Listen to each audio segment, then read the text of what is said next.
شیر اور خرگوش۔ ایک گھنے جنگل میں ایک شیر رہا کرتا تھا۔ وہ تمام جنگل کا بادشاہ تھا، لیکن وہ بادشاہ جیسے پیش نہیں آتا تھا۔ ہر دن بے رحمی سے جنگل کے جانوروں کو کھا جایا کرتا تھا۔ شیر کے خوف سے جنگل کے جانور چھپ جایا کرتے تھے اور خود اپنی بھوک و پیاس کو مار کر سخت مشکلات سے دوچار ہونے لگے تھے۔ اس طرح کچھ دن بعد جنگل کے تمام جانور ایک مقام پر جمع ہوئے اور شیر کے شر سے محفوظ رہنے کے لیے سب مل کر رائے مشورہ کرنے لگے۔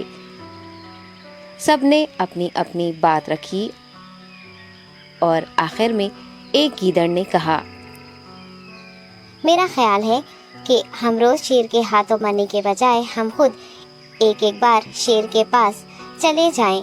اس طرح روزانہ شیر کسی ایک کو کھا لے گا اور ہم سب اپنی اپنی باری سے چلے جائیں گے اور بلا خوف و ڈر سکون سے زندگی گزاریں گے۔ گیدڑ کے مشورے پہ تمام جانور رضامند ہو گئے۔ ایک بندر نے کہا، ٹھیک ہے، تمہاری بات بالکل درست ہے۔ موت کا خوف کرنے کے بجائے اپنی باری آنے تک ہم اطمینان و سکون کی زندگی گزار سکیں گے۔ جانوروں کی بات چیت مکمل ہونے کے بعد خود گیدڑ نے شیر کے پاس جا کر یہ ساری بات بتائی۔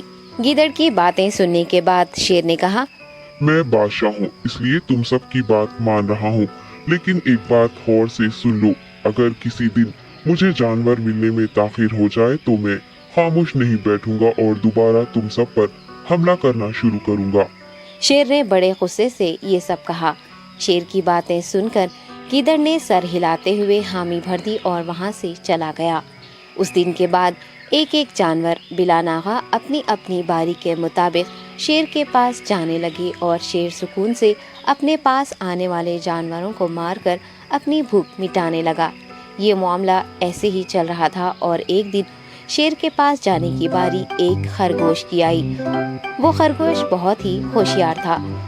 اسے شیر کے پاس جانا منظور نہیں تھا اور اس نے اپنے ساتھی جانوروں کو بے رحمی سے مارنے والے شیر کو سبق سکھانے کی ٹھان لی اور ایک اچھی تدبیر نکال کر آہستہ آہستہ شیر کی گفا کے پاس پہنچ گیا۔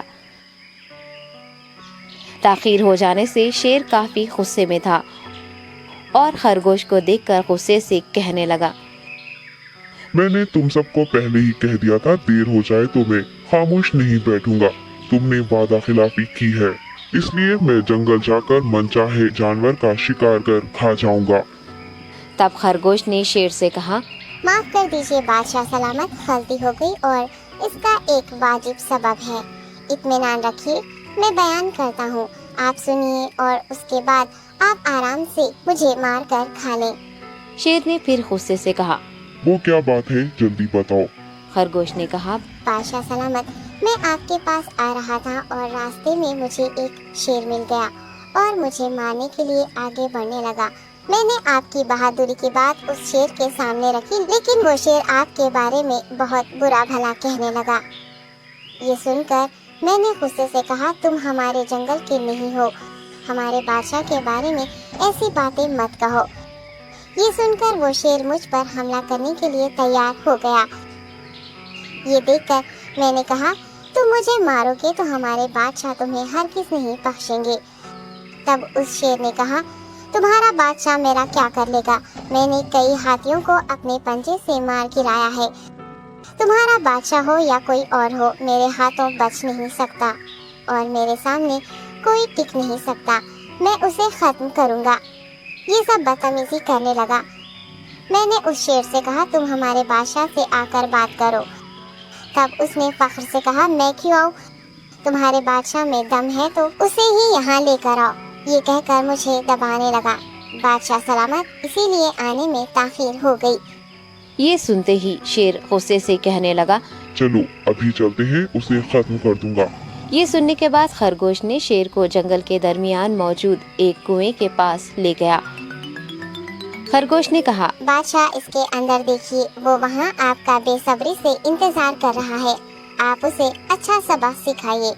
شیر غصے سے فوراً کنویں میں جھانکنے لگا اور زور سے دہاڑنے لگا۔ تب دوسری جانب سے بھی دوسرا شیر دہاڑتا ہوا محسوس ہونے